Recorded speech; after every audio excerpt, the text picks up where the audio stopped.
Welcome in. You're listening to Medical Spa Insider presented by the American Med Spa Association. This week, AmSpa founder Alex Thiersch sits down with Ashley James, founder of DermAesthetic Consulting, to discuss her strategies around building a strong team and positive work culture. All right. Welcome to the show, everybody. Nice to be here. This is Alex Thiersch, and welcome to Medical Spa Insider. We have the amazing Ashley James from DermAesthetic Consulting, also involved in, is it mobile med spa solutions? Is that what Med Spa the Mobile Solutions, yeah. Med Spa Mobile Solutions? Ashley has been on the program before. Many of you will recognize her voice. If you haven't, please go back and check out her prior podcasts. They are amazing. She has been in the industry for a long time, a lot of insight. I know you're going to enjoy everything she has to say. And first of all, welcome back. How are you doing? How are things? What's the latest? I'm doing great. Thanks for having me. Yeah, DAC is growing, and recently came out with a book called the Med Spa Growth Formula. Really excited about that. That's awesome. But yeah, business is good. Love helping people grow their businesses, love helping them start their aesthetic practices. So I'm in my element. I just love growth. That's awesome. Now, what was the book? I mean, tell me about the book. Obviously, the title kind of gives it away, but what was the impetus behind putting all of your wisdom down in a book? What was the process like? Did you enjoy doing it? How's it been? Yeah, so it's something I've wanted to do for a really long time and just never had the time to do it. And I finally, kind of pulled my britches up and said, okay, we're going to do this. Instead of talking about it, we're going to do it. Something that I preach all the time. So the Med Spa Growth Formula was really just my way of outlining the top 10 elements to growing a successful aesthetic practice. And so it talks about everything from how you're hiring, the structure, the mindset behind the business. A lot of providers open up practices and they're really good at injecting or they're really good at being providers, but they miss the business aspect of it. And this is a business. And so you have to understand these things. You have to understand your metrics. You have to understand what your KPIs should look like. How do you hire? How do you terminate? What does your culture look like?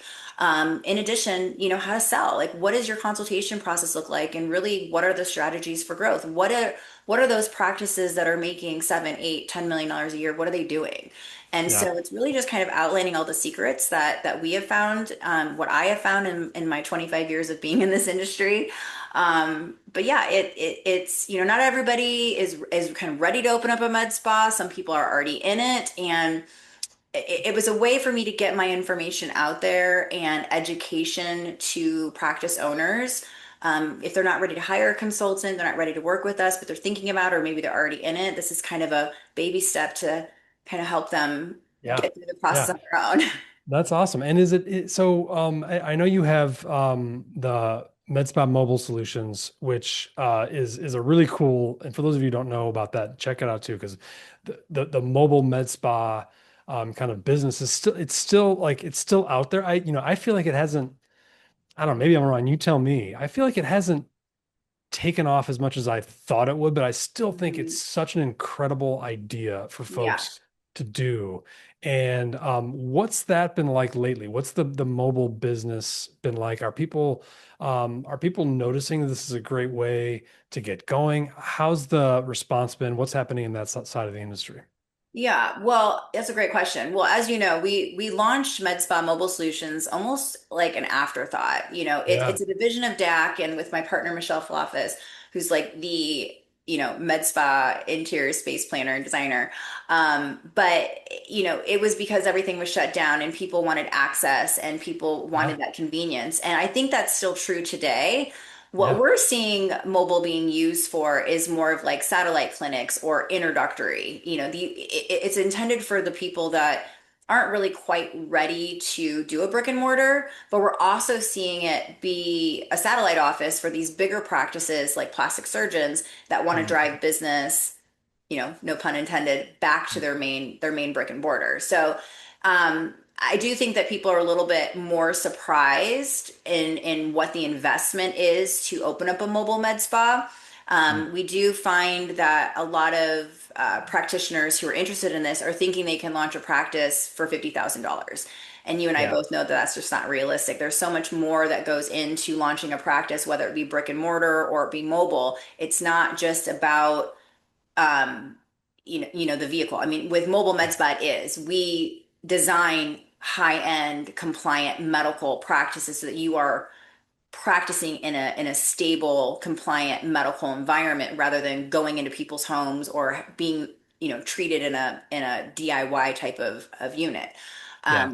But there's still an investment that goes into behind it. There's marketing, there's a lot of stuff that you have to do and do it right in order to make it successful.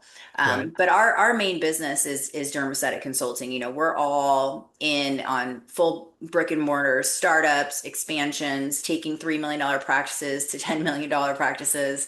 So that's our That's awesome. main area. Yeah. Cool. No, yeah, and I think that's, that's obviously where most of the industry is going, and I think to me that's always what, and even with Michelle, I know your partner who does design. I mean, that's where there's so much need there as well. Let's talk about the consulting business and what we were gonna kind of brought you on to talk about, which is to start at least the hiring process, which is a huge Mhm. it's a huge piece of the business. It's a piece of the business that a lot of folks get wrong. It's a very big challenge. I'm just from no matter how you look at it, it's very, very difficult. It's difficult to find good people. The most important thing is how you build that culture, right? Mhm. When we do studies and talk to med spas, the one thing that people say every time about what's the most important thing to building a successful med spa business, whether it's one location or 10 locations, it's, how do you make that patient experience? How do you make the patient feel special? And how do you build that trust level? And that always goes back to your team, Mhm. that culture that you build. Um, Everyone says that it's so difficult to not only build but to maintain that culture. And it's something that I think you've spent a lot of time looking at and helping folks at. So let's just kind of start there from Yeah. hiring. Like, what is it about? Like when you look at med spas, when you get called to med spas and you start talking about hiring and building that culture, what like besides the obvious, why is this such an important thing? Like why does it resonate with you so much? Well, there's a lot of things. When I first opened up my first business, 25 years ago, I struggled with it then too. And I think if you're a doctor, you're a provider that is a business owner, this is not something that naturally comes to you. So but at the same time, to build your brand identity, you have to have a really strong team and you have to have a team that's educated, that's highly skilled, and that is likable. If, any of the listeners have listened to me in the past, or, I say this all the time, people purchase with people. In this industry, you have a ton of competition and people are going to choose you based on if they like you and if they trust you. And that all starts with marketing. But then once they're in your door, are you giving them the results? Are you, someone that they trust and that they like so they keep coming back? And you just can't do that if you don't have a skilled and likable team. And so it comes down to personality, it comes down to work ethic, it comes down to your culture, and it comes down to, do they believe in your vision as much as you do? And, essentially when you're building a team, they've all kind of got to be your ride or die. They all have to be vested into the business. And that's very difficult to find sometimes. And so it is one of the number one areas of your business that you should be constantly investing in. Finding the right individuals to build your brand and build your practice with you, but also making sure that you're valuing your employees, paying them correctly, and then ongoing training. And I think a Right. lot of owners miss out on that. For sure, for sure. Well, and maybe let's kind of take Yep. a look at this kind of from the backside. Like when what's the besides the obvious again, like having bad employees, managing employees is the hardest thing of any business, I Mhm. think. Like there's no question that once you start once you get to that point where you have, 3, 4, 5, 10 employees, like very quickly you realize that it's so difficult. Um, what do you think is the biggest mistake that you see folks do when it comes to hiring or training or building that culture? Like what are some things that you see people are often doing incorrectly? And then I guess the follow-up to that is what's the impact of that? Like what is Mhm. the cost of a bad hire? I love this question, and it's actually a two-part question. I think there's two answers here. So when we're launching a new business, if it's a brand new practice, what we tend to see in owners is they want to hire cheap. They're very conservative Mhm. about their budget. They've invested all this money to get to this point. They open up their doors, and then they are intimidated by how much it's actually going to cost to bring on a skilled, experienced staff, and so they try to cheapen that. They may come into this thinking, I'm going to hire an aesthetic nurse for $85,000, when in reality, aesthetic nurses that have 5 years experience, 10 years experience, and have a book of business, they can make upward 150, even $200,000 a year. And so if you're not compensating your staff in a way that's competitive, you're Mhm. one, not going to attract the skilled, experienced providers, but you're not going to be able to retain them either. And then where that becomes a cost issue is you're constantly having retention, and then you're constantly having to retrain. And anytime that you bring on a new employee, even if it's a couple employees, there's a little bit of lag when it comes to revenue and building, because you're taking time away from a well-oiled operating machine to train people and kind of get them to where you want to be. And I always say that when you bring on a new employee, it takes about 2 to 3 months before they really can be in their element. And that may be getting comfortable with your services, getting comfortable with your staff, getting comfortable with the patient journey, the workflow, and then giving them all the education and training they need to really be successful within the practice. Mhm. So, hiring the right person the first time is going to be more cost effective, even though you may be having to spend more to hire that skilled and experienced provider. So I've Mhm. had practices where, we've guided them and consulted and coached them on, hey, here's a provider that has 8 years of experience, fully trained, can kind of hold your hand as you're building the practice as well, if it's a non-physician owner. And this is what, we're recommending a compensation of, 165,000, something like that. And they're like, I don't want to do that. And then they hire someone that is less expensive. And then 6 months later, they're calling saying, AJ, this person left to somebody else. I don't know what to do. And then they end up having to hire somebody else and go through the whole process again. So that becomes very, very expensive. But more importantly, what is that telling your patients? Patients Mhm. want consistency. They want a good culture. They can feel that when they're in your office. And on top of it, injectors and aesthetic providers, they're like your hairstylist. Once you find someone that you love, you stay with it. And so if you're constantly changing out your employees, or if you don't have good retention, it will affect your patient retention as well. Absolutely. And then, Go ahead. sorry, the second part of that, when you come to, when you have an established practice and then you have all these employees, the other obstacle that we see is poor management.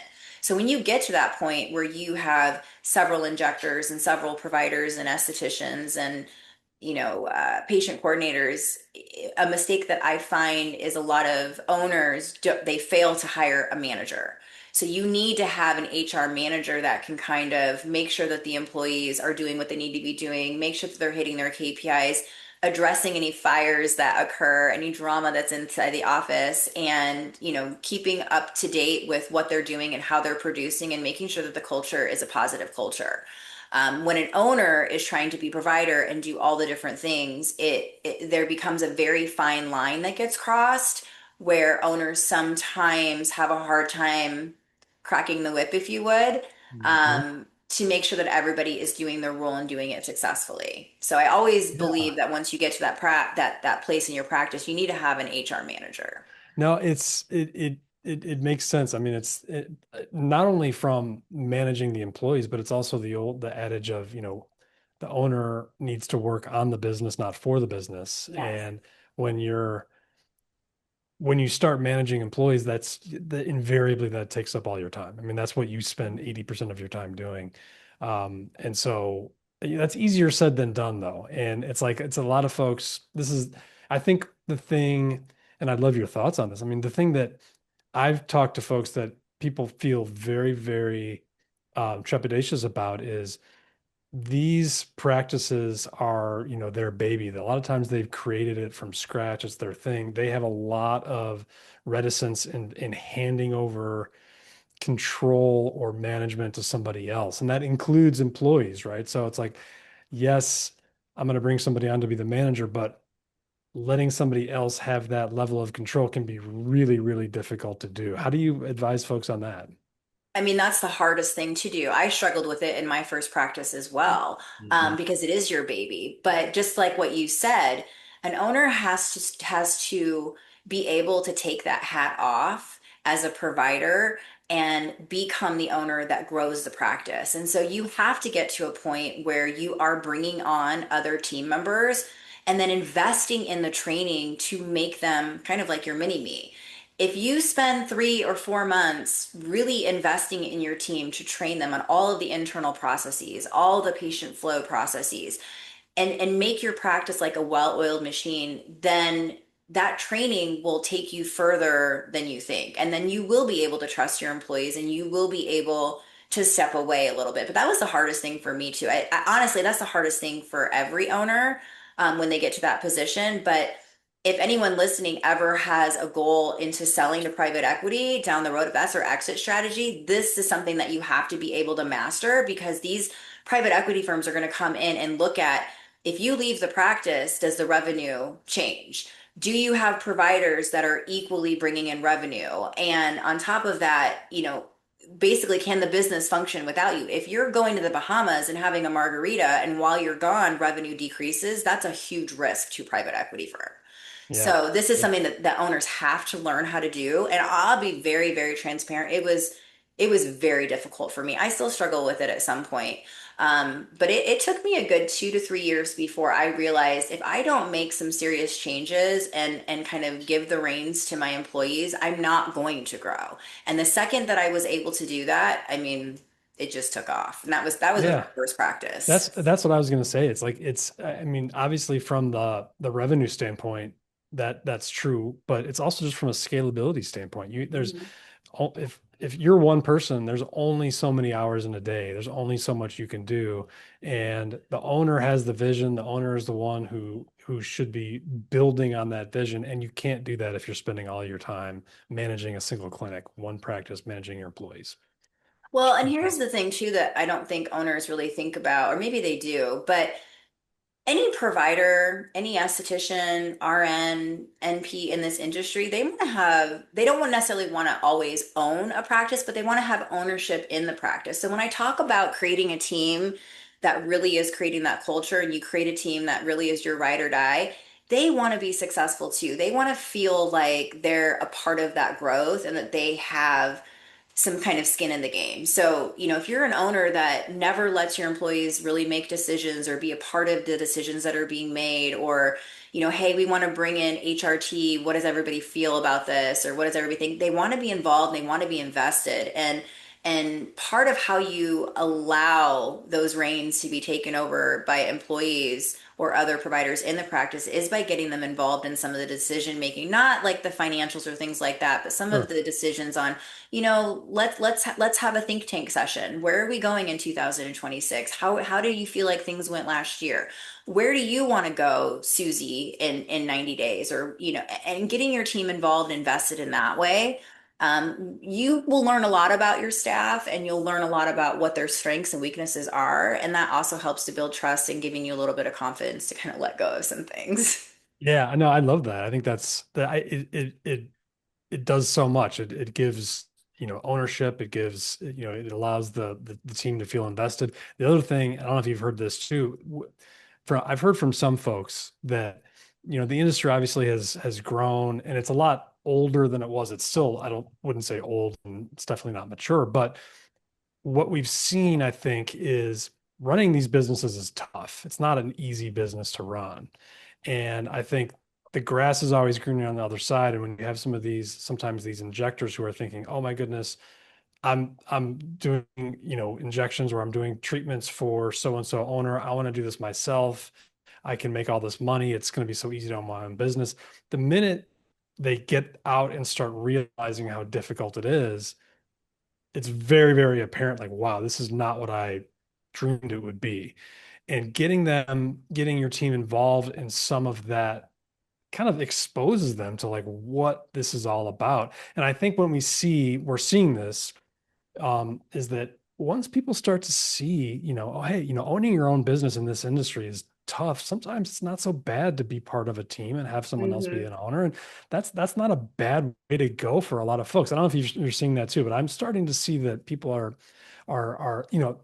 being an owner is great. Being an entrepreneur is great, but man, it's not easy and it's tough. And there's some benefit to being part of a team and letting somebody else carry that risk.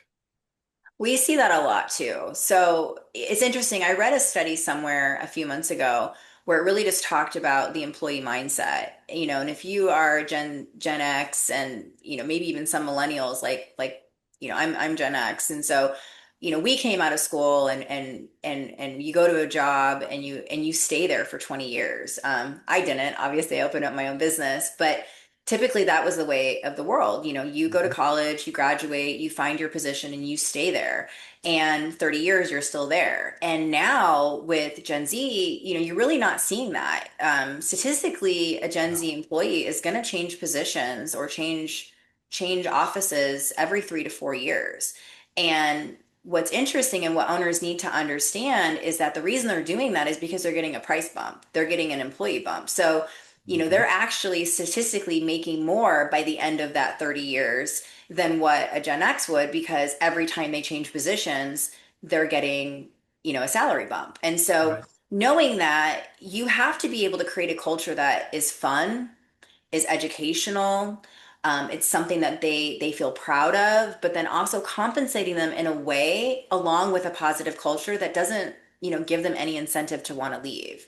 Because again, like going back to if you're constantly having turnover, your patients are going to feel that and that's going to hinder your growth. And so investing in employees, whether it be, constantly doing in-office trainings to help with their skill set or sending them to AmSpa to do the conferences or compensating them, a little bit higher than what you typically anticipated or what just to be competitive and to be on the high end of that competitiveness is going to be more stability for your business and it's going to help you grow better.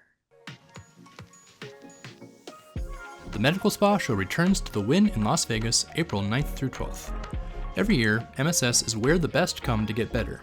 Over 100 educational sessions, a sold-out expo hall filled with more than 200 potential brand partners, and networking events that bring together the most supportive community in medical aesthetics. Friends of the pod can save $100 off their registration today with the promo code INSIDER. That's medicalspashow.com, promo code INSIDER. We can't wait to see you there. Promo code expires April 9th, 2026 and only applies to primary registrants. Cannot be combined with any additional offers. Learn more about this event at medicalspashow.com. What do you think the kind of the main reason is that employees leave med spas? I think it's culture for one. I think that's probably the number one. But then Mhm. also if they don't see an avenue for growth. So Right. it's interesting because I don't know, it's kind of a mix, Alex. You will have employees that just love, a high base salary, day in, day out. They come in, they do their job, they get the same pay. But then you also have employees that are kind of money hungry. A lot of them are money hungry and they almost like to compete with themselves. So they want to have goals. They want to know that they are being recognized. I think recognition is a big thing too. So they want to know how they're measuring up with their coworkers. I always recommend having little internal competitions. Let's see, how many Sculptra fillers we can upsell this week, and whoever has the most is going to get a free Starbucks card valued at $50, things like that. Little competitions, making it fun, having employee parties, employee dinners. Because if you think about it, you're at work more than you are at home. And so if it's not a positive environment and if it's not happy for them, they're going to leave.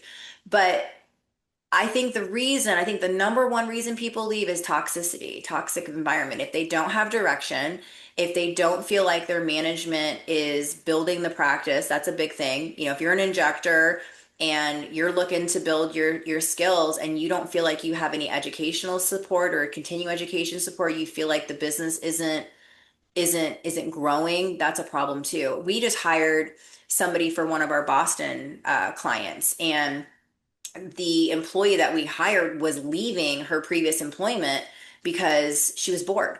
She's like, we just are not growing. I am lucky if I have 15 patients a week, and I don't want to sit around. So growing your practice, investing in marketing and doing events and getting out there in the community, keeping your employees busy is important. But not just doing patients, like getting them involved in the business as well. Yeah, no, for sure. I feel like there's a bit of a dichotomy between, the desire for salary and money and increases and raises and wanting to have a really good team culture. But I don't think there needs to be, right? I think you can have both. But I'm curious, like, how do you advise folks to square that? Because you may have some employees who really want to make more money. That's their thing. I mean, they care about culture. They don't want to be in a toxic atmosphere, obviously, but they are looking to save and make money. That's what they want to do. Others maybe care less about that. Um, how do you square different personalities, different, you talked about Gen X versus Gen Z, like all these different blends of people. Again, and most are women, right? Most Mhm. employees are women. How do you blend all of this together and make it work to create that culture? How do you advise folks to do that? Because that's difficult. Well, it's very difficult, and that's one of the reasons why DermAesthetic does recruiting. So we're one of the first, I think, consulting firms out there really that was dedicated just to aesthetic consulting. I love Job Snob, but I think we were doing it before they were, but they are great as well. But I will tell you that it's all about personality. You really have to dig into these employees before you bring them on. Here at DAC, we do a three-step interview process. So we'll interview people three different times, and each interview is quite different. And then we will kind of outline our top three or top five candidates before, and then we'll tell the owners, hey, here are the Wow. candidates. So, we may be interviewing 50, 60 different candidates, but we won't ever present them to the owner unless we know it's going to be a good culture fit and it's going to be a good skill set for them. And so it's about knowing your current staff and their personalities, and then knowing what's going to come in and fit well with that as well. We've had situations where we have very, very, very skilled candidates, but this personality was better than this personality, or their mindset was different, and so we've gone with that person because it was a better culture fit. And so getting to know what they do in their spare time, getting to know, I mean, I hate to say it, even politically, like where they stand, and, are they outspoken? How do they problem solve? How do they get along with others? Red flags would be certain things like, I was always having to kind of mitigate situations at my last place, or I didn't like this, or I didn't like that. If they're a complainer, then they're rather than a problem solver, those are things that we're looking for. So and I'm also recently a big believer in doing work interviews. After we find a candidate, let's see how they function. Come Mhm. in, meet the staff, spend a day or two in the clinic.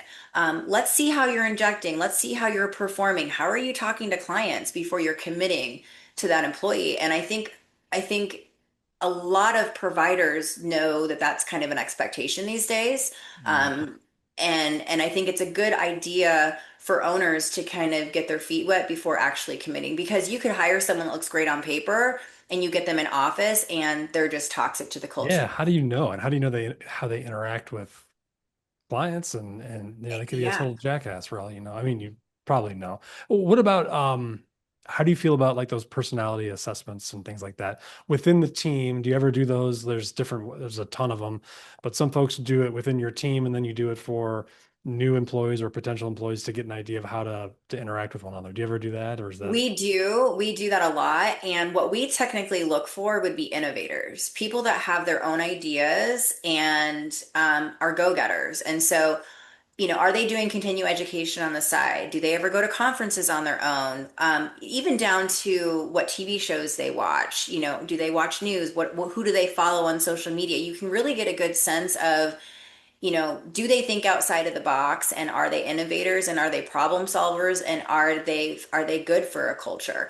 If you have somebody that's very much an introvert and kind of just stays in their lane, they're good employees. They're never going to have any issues, but they're not going to be the ones that are thinking and saying, "Hey, like I'm doing a lot of sculpture right now, and I think that if we did this, this, and this along with the sculpture, that would really bring a lot of business to us." You Well, want your is sometimes that okay though? I mean, sometimes is it okay to have employees like that? I mean, It is okay to have the more timid ones too, but the ones that are introverts, you're going to find that they're not as strong in building relationships because mhm. an introvert, they're used to having a very small circle. That's what they're comfortable with. So they may not be as comfortable, selling or doing a full-blown consultation or, participating in an event. So, I mean, some introverts are great. I'm an introvert, actually. Mhm. And you would never know it when I'm out in public. I'm really good at faking extrovert, but, I'm more comfortable internally in a small group of people.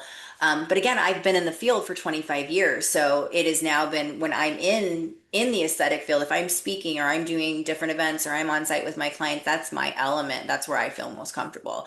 Yeah. So, doing some of these personality evaluations will tell you a lot, but then dig into different areas of their life that you may not even think about. What do you do in your spare time? Do you work out? Do you like yoga? Do you listen to heavy metal?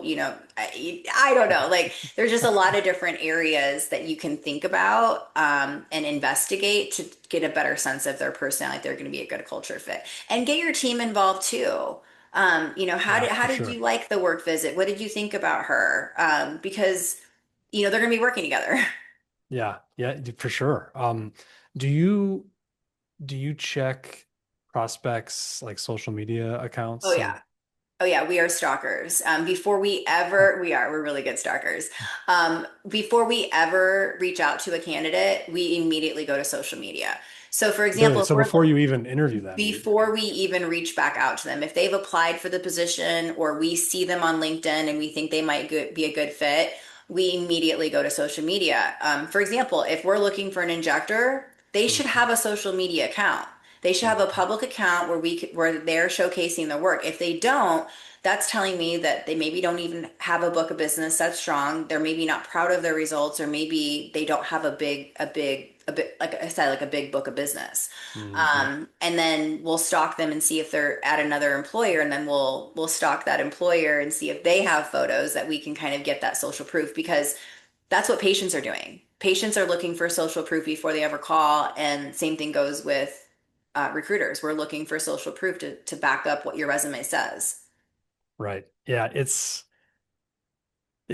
so hard. It really It is. is because people are good at faking it too, right? They can fake it and they can get past even the best Well, they filters. lie on their resume too.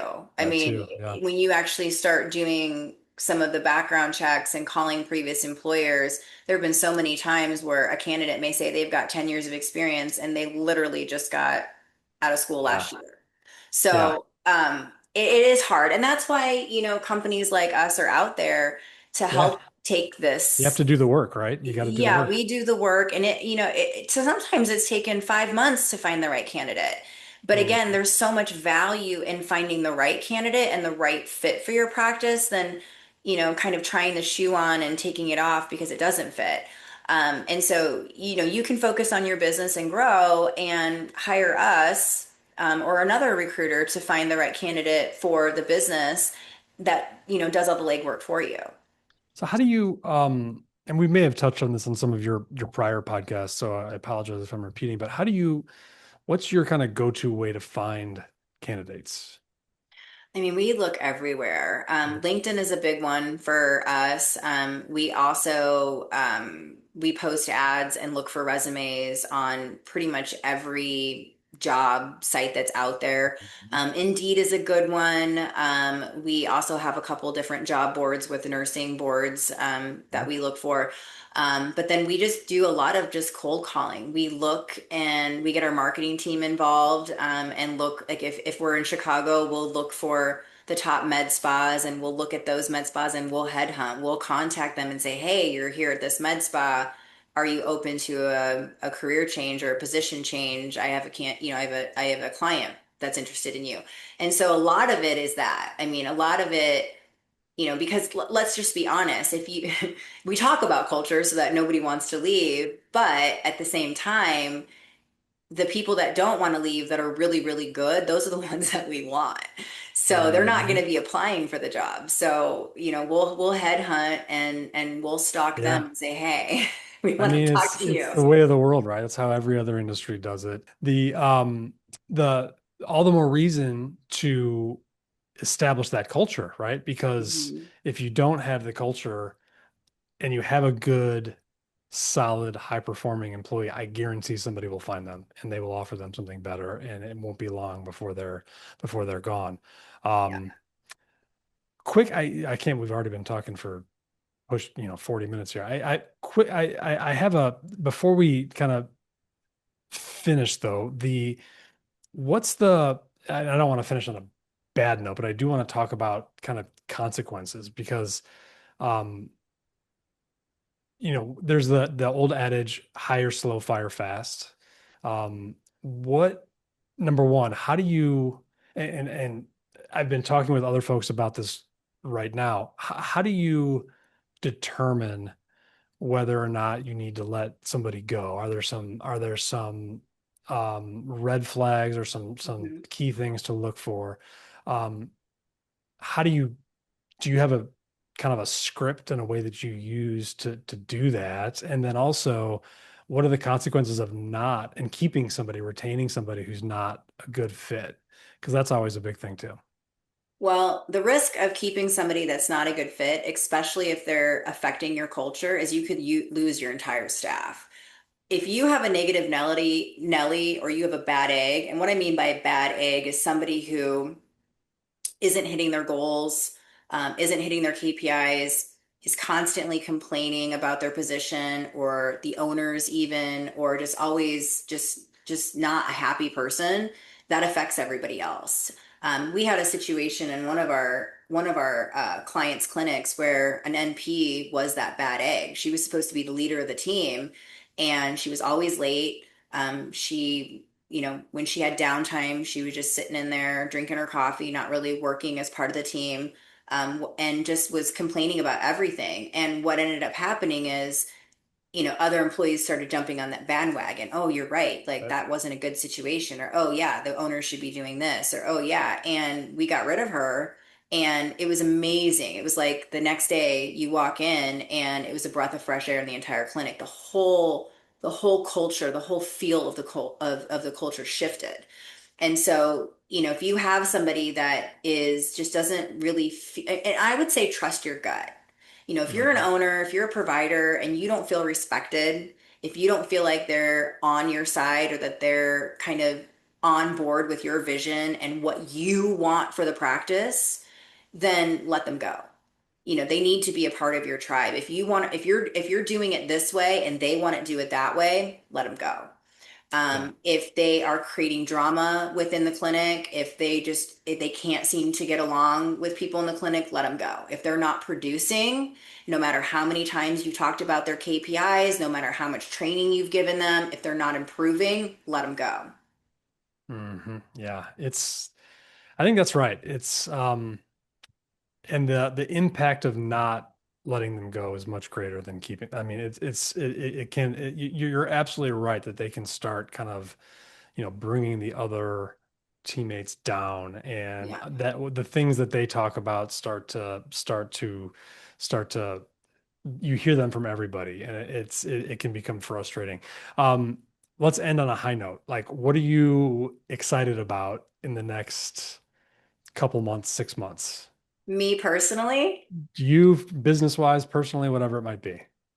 Well, I mean, I just launched my first book, so that was my very first book. So I didn't do like any press release or anything like that. So I'm kind of still living in that. And I have another book that I'm gonna release in Now, March, when did the first book come out? literally last week. Oh, okay. So this So just happened. All it right. So just this is happened. amazing. It just happened, yeah. And so that was on my bucket list. And I have another one that'll be launching in March, but I'm really excited. I have I always have great clients, but I have some really fun projects this year that I'm really excited to kind of dig into and dive into. The wellness industry obviously has collided with the aesthetic industry. I've got some clinics that we're putting together that are just going to be absolutely so much fun and so amazing.